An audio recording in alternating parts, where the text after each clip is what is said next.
Vlogs here, and today I'm going to be telling you how to do your back tuck on the trampoline. So first you're going to have your back handspring to get a back tuck. So once you're confident with your back handspring, you can try a jumping back handspring.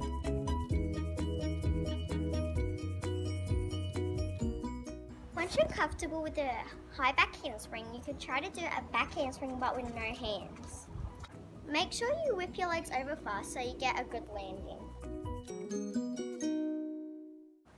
If you feel like you're going to fall, you can always put your hands down only if you need to.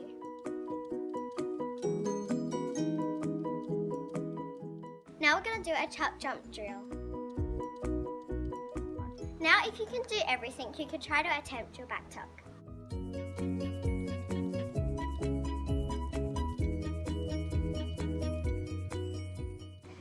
I hope this tutorial helped you get your back tuck, and if it did, leave a comment down below saying you did it. And if you liked it, leave a like, subscribe, and click that grey notification bell so you get notified every time I post a new video. Bye guys! I hope you like my show. Comment down below.